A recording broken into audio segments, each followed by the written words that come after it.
is The Shanice Lewis Show, the #1 podcast for plus-size women. With your host, the queen of curvy conversation, Shanice Lewis.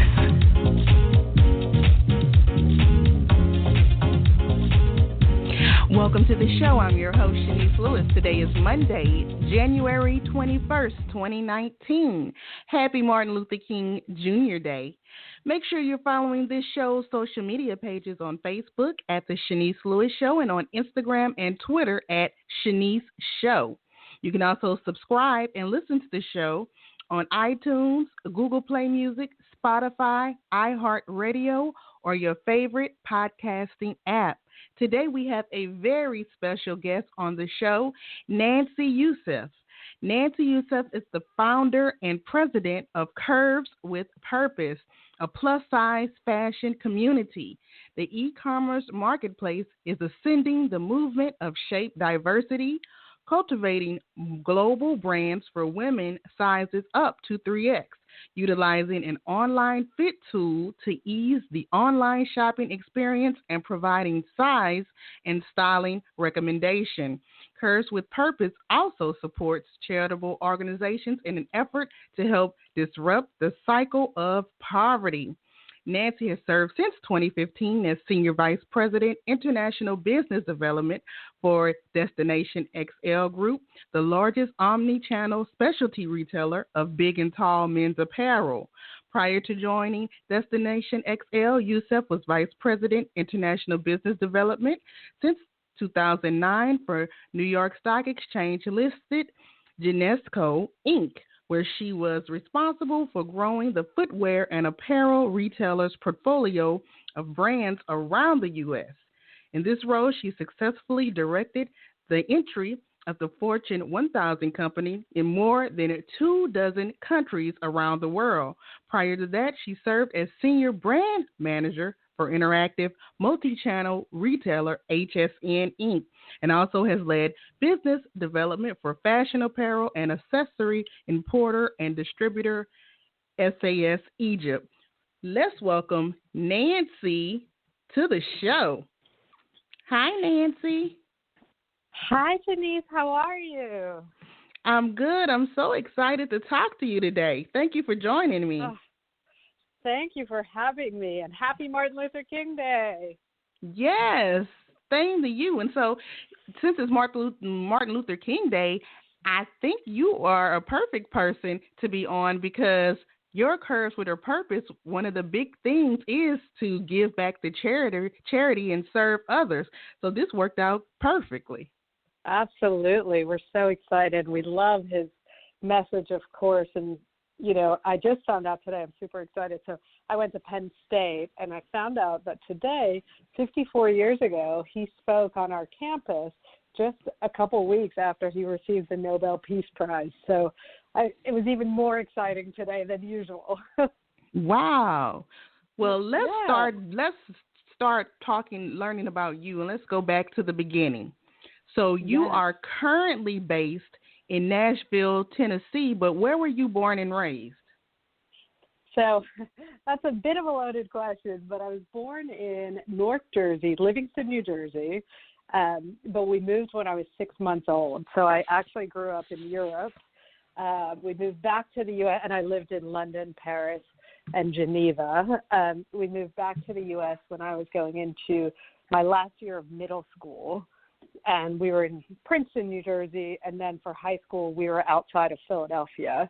And then from college on, I was in the Philadelphia area, but I left again after university. I worked for a few years in an accounting and investment role, and then had my early life crisis where I went to fashion design school in Milan, Italy.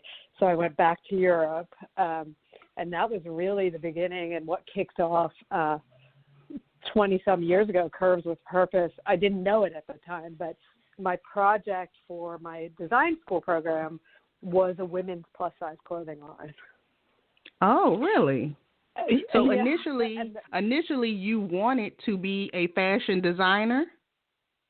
Well, I was an accountant who loved fashion and design, and I really wanted to get into retail, but no one would hire an accountant to be a designer or creative or merchandiser. They were like, no, you can definitely work in our finance department, our accounting department. I'm like, no, that's not what I want to do.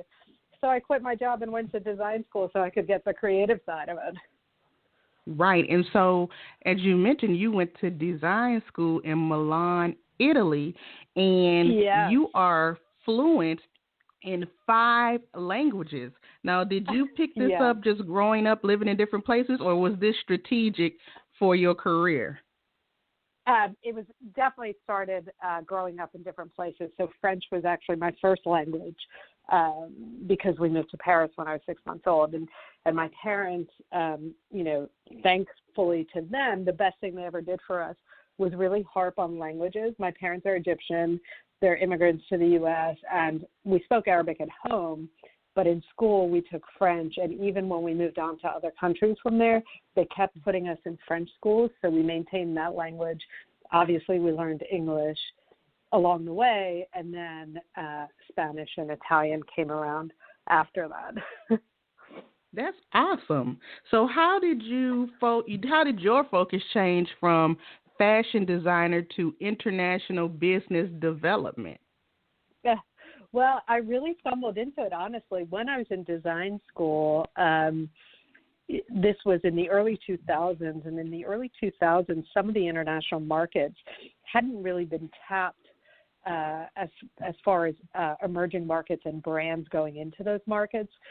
So because I spoke some languages and we had some connections in the Middle East in particular, one of the groups who was really involved with our design school, who was a big name brand out of Italy, they really wanted to enter the Middle East market. And they said, well, do you have any connections and could you help us? And I'm like, sure, I know nothing about this, but yeah, I can do this.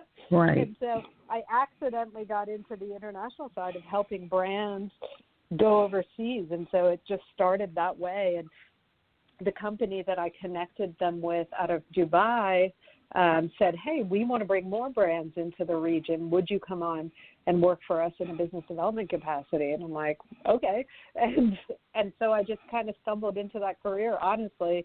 I knew when I was in design school that I loved the art side and the creative side, but my brain was definitely the numbers side. I mean, my best class was pattern making because it was all numbers.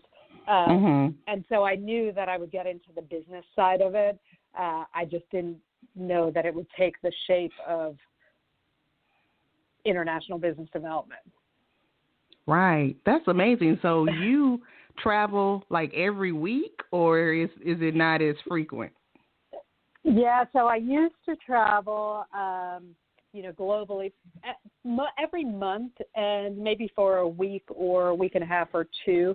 The schedule really, it would depend on several things. One, trade shows. So I would obviously attend trade shows overseas, but then meetings with potential partners or if we were trying to acquire a company. So my role within these companies was really strategic in that I looked at which country was suitable for a brand, how we would enter that market space. So is it a franchise? Is it a joint venture?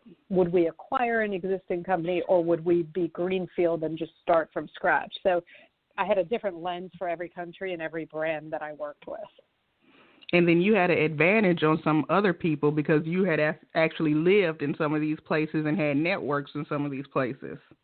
Yeah, so it was really, it just all kind of fell into place. There's always a plan out there, and it was bigger than me. I just followed it.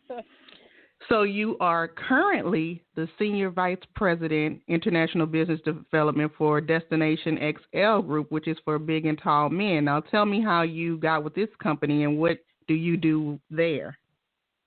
So DXL, actually, I have stepped away full-time from DXL. I was recruited there a few years ago to start for them their international business. They had one operation in the UK in London, and they wanted to expand more globally. So they hired me to create that division for them. But I sort of got an itch a year into it, thinking about wanting to do something on my own. And that's really when Curves with Purpose was being born. Was as I was there, as I traveled, and DXL is a men's big and tall market space. But right. every company that I would talk to would ask about women's plus size clothing. They kept saying there's such a need, there's such a need, there's such a need. And I kept thinking to myself, my gosh, I had this project 20 years ago, and I can't believe in the year 2017 or 2016 we're still having this conversation. How could there be right. such a need and such a demand? And there was. And so I just kept having this itch. And so now it's been almost 2 years that I've gone full-time into the creation of Curves with Purpose. Oh, okay. So how did you learn about the plus community? Was it through that job, or were you already familiar? A little bit of both. My family background, I think I'd mentioned my parents are Egyptian. I'm Egyptian. And so our culture is one that most people are actually plus-size women. And, growing up, I used to watch my family really we had to make our clothes. People had to go out. They couldn't find everyday cool street clothes that they wanted to wear, or just even, fashionable clothes. You could name a handful of stores around the world that catered to the plus-size community. And I'm not even talking about, up to size 32 or whatever. I'm talking about even what was back then 8'10" was considered, plus size, and even that was a struggle. Or size 12 was a struggle to find clothing, and so, which is, as we know, the average woman in America is a 14, 16. So it was just crazy to me that you had to keep making these clothes. So it was always sort of a part of my life. I just started learning more and more about it as I got into the market space, and got out there and really kept an eye on what was happening globally. And it's not just in the U.S. I mean, it's across the globe. I was in the U.K. a couple months ago for an event.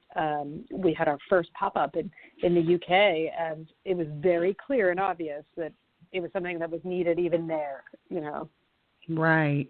So for someone that's listening that has never heard of Curves with Purpose, sorry. Tell us what it is. So Curves with Purpose, what we're really trying to do is create a conversation. It's based on clothing. It's women's plus size clothing. We start from size medium and go all the way through to 5X now. We've expanded because there's been such a demand. But what I do is really we curate global brands. So through all my travels and all the brands that I've become acquainted with, we've had the opportunity to work with specific brands, some of them making products specifically for us, some of them not.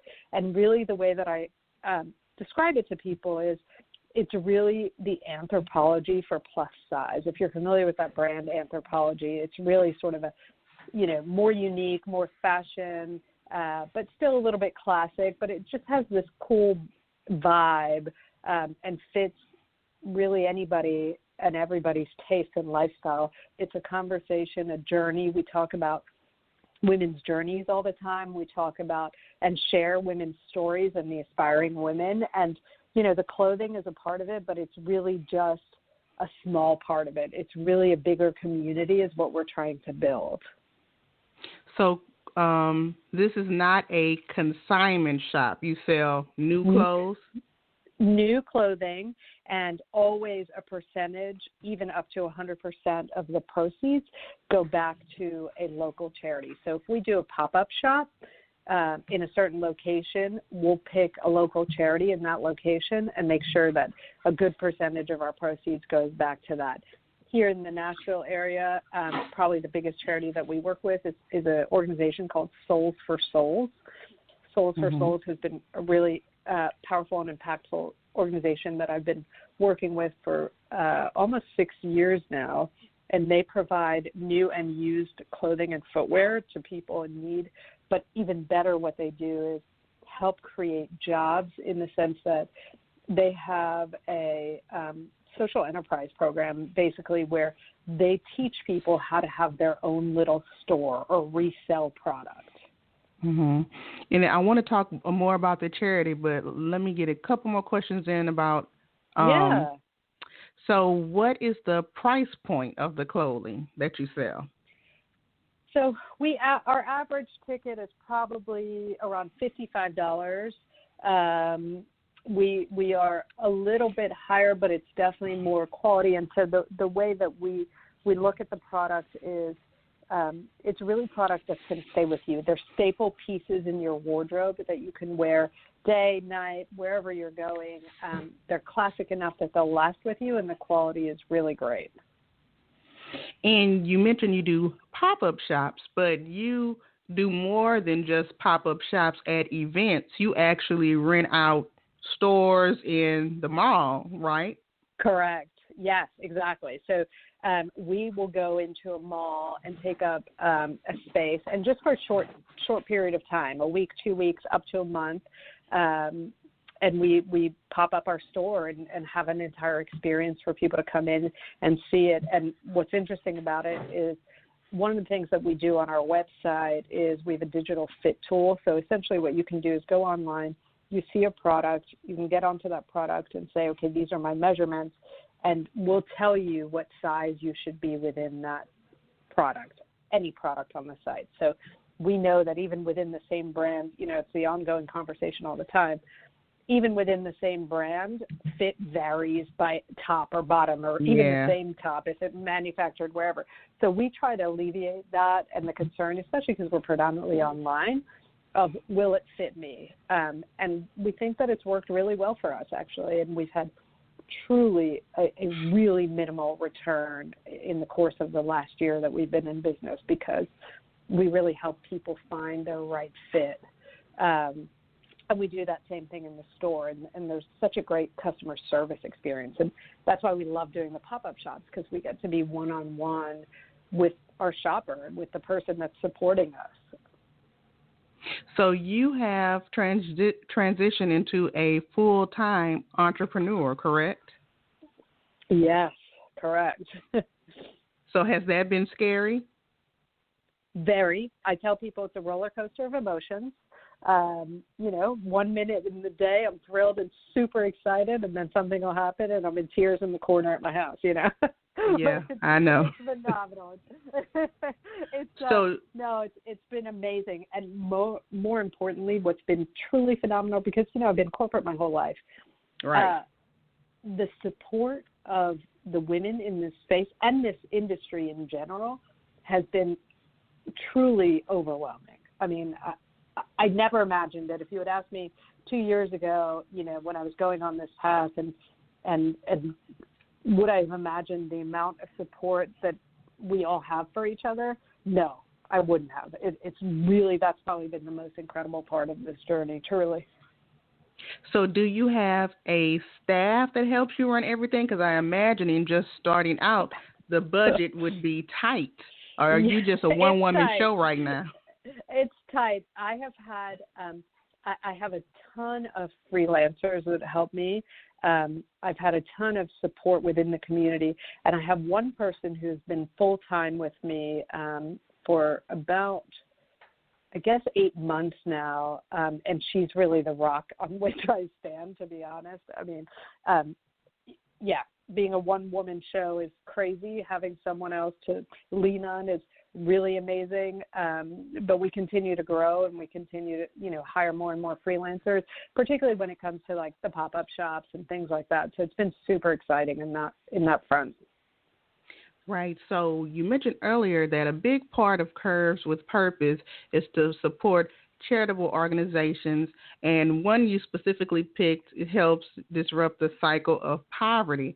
Now, why was having a charitable aspect important to you, especially since you just started and you can use all the profit right now? Why was it important for you to include that?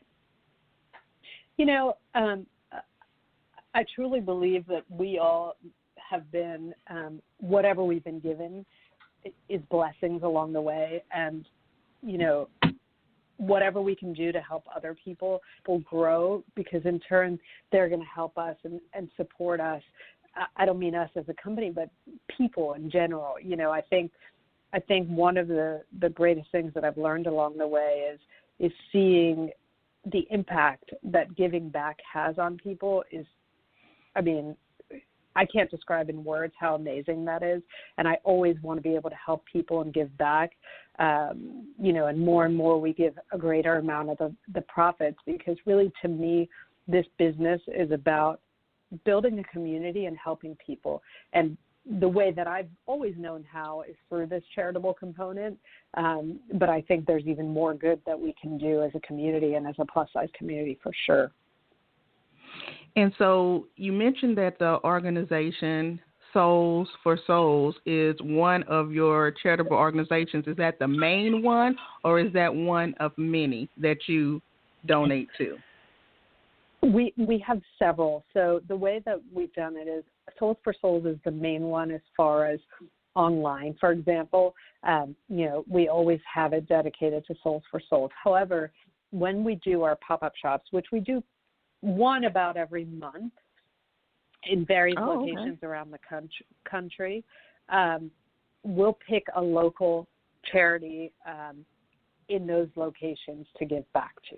So as far as online, our mainstream one is always Souls for Souls, and then when we go around the country or the world, what have you, we'll pick someone local and donate to, whether it's proceeds or, for example, during back to school, we happened to be up in the Northeast, and so we collected books and rulers and paper and whatever things that people needed for back to school. So it's not always just a monetary contribution. We always try to get out and go into the community and support either physically or through contributions of items that they may need.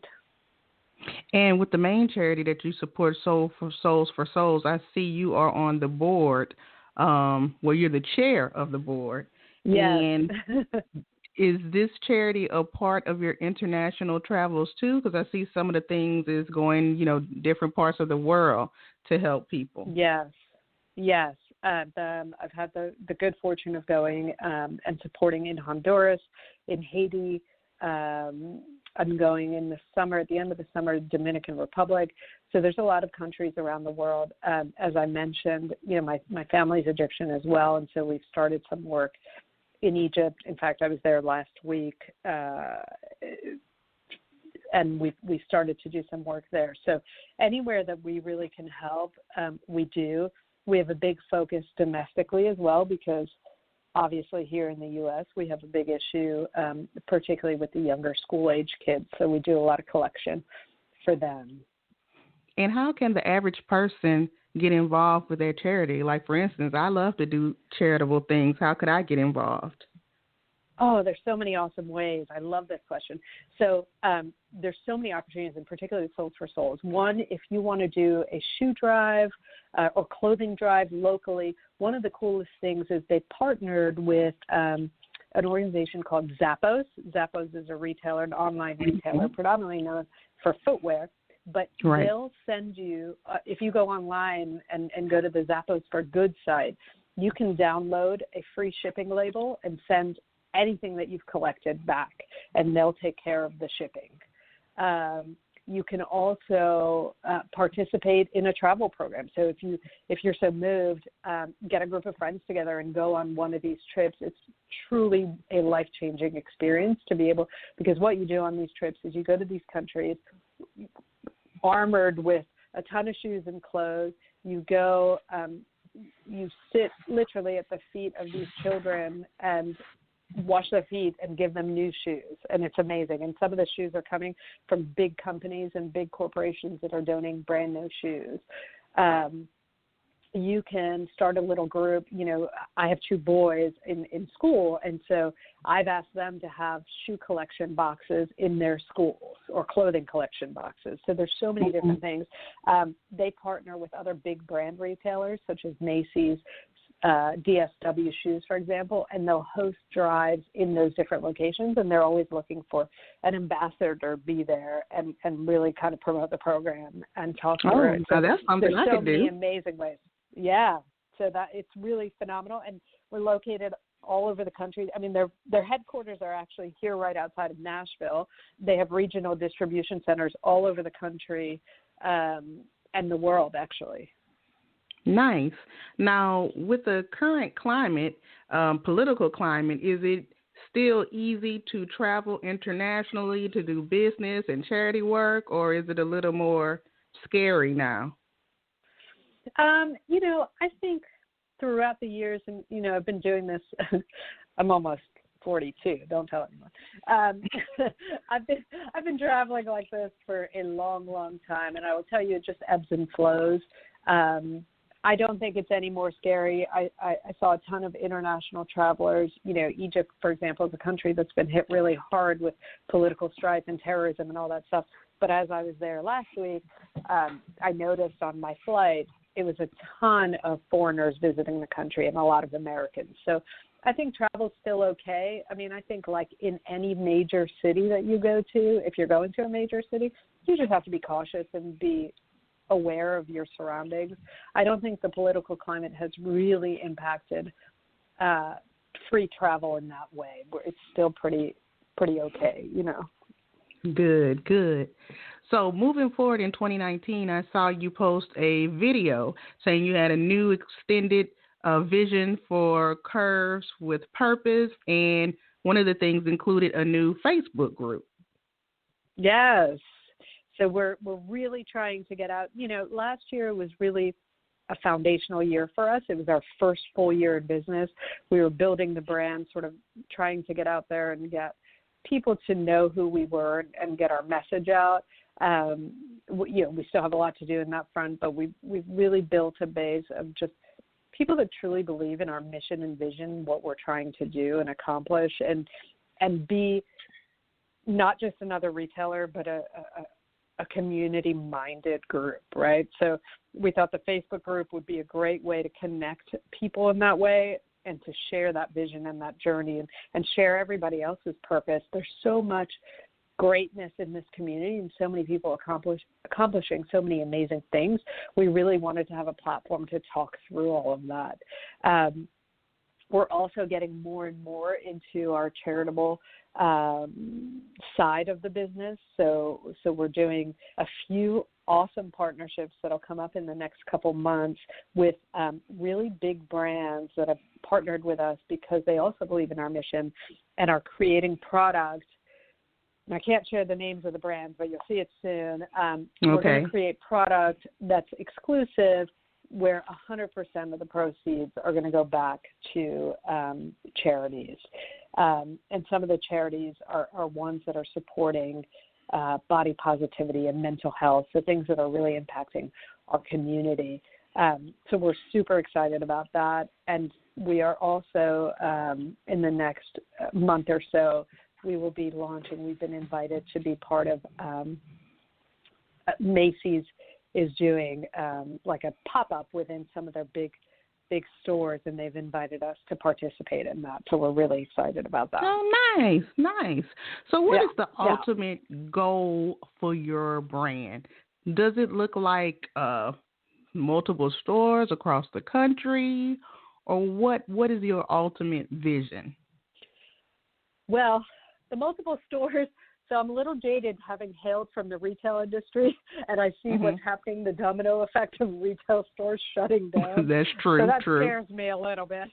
But I think, what I'd love to see is for us to continue to expand in really an experiential way. So I love the idea of these pop-ups. I love showing up in people's communities and having the community members be a part of it and sort of share their stories as well. We've had a ton of interest of people becoming sort of brand ambassadors and not necessarily, again, not just, to sell the clothes, but to tell the stories and create these little community effort groups.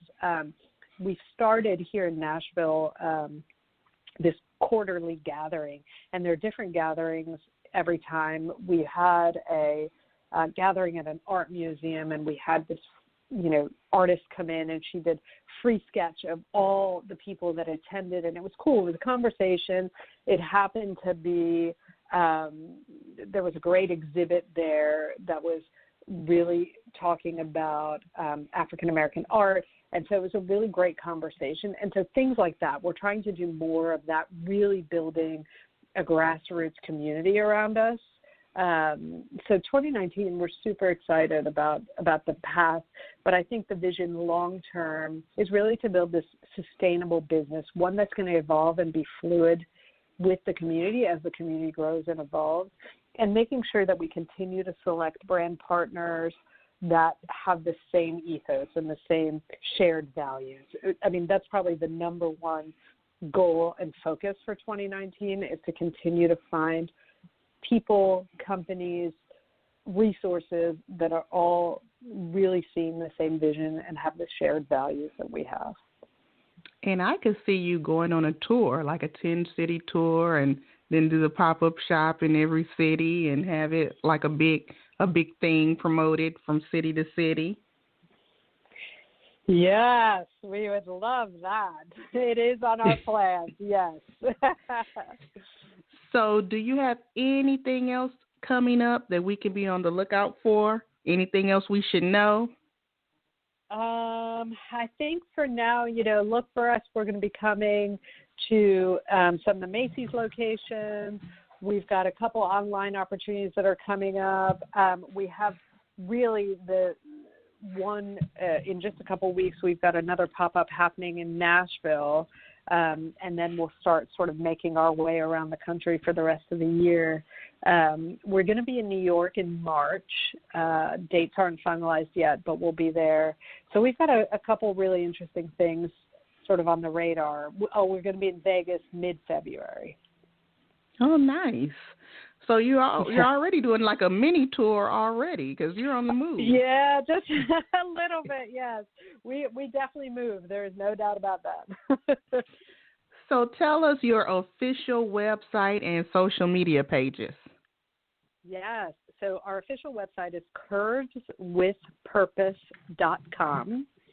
Our social media, Facebook, Instagram is Curves with Purpose, and Twitter is Curves Purpose. And on our website is my email. If anyone has any questions or wants to talk about anything or collaboration, I'm always open to everything and anyone. Well, thank you so much for being on the show. It was a pleasure speaking with you today. And I'm going to put it out there. One day when you go back to Egypt, I want to go with you because on my business. Love that. On my business page, the number 2 city that follows me is Cairo, Egypt. And I don't know why. I don't know if I look like I'm from Egypt. I don't know, but wow. I have a lot of people following me from Cairo for some reason. You must have Cleopatra eyes. Yes. That's amazing. Oh, I'll definitely take you. You will love it. Yes, well, definitely keep in touch. Keep in touch with the charity and everything. We're just going to have an offline conversation soon. Definitely. Absolutely. Well, okay. Well, thank you for being on the show and continued success with everything you have going on. Thank you so much. Really appreciate it and hope you have an awesome day. Thank you. Bye-bye. Take care. Bye. And thank you to my fabulous guest, Nancy Youssef. Make sure you are following Curves with Purpose. I've been your host this evening, Shanice Lewis. Thank you for tuning in and supporting. Until next time, keep thriving in your curves and be blessed. You've been listening to The Shanice Lewis Show. For more info about the show, visit ShaniceLewisShow.com.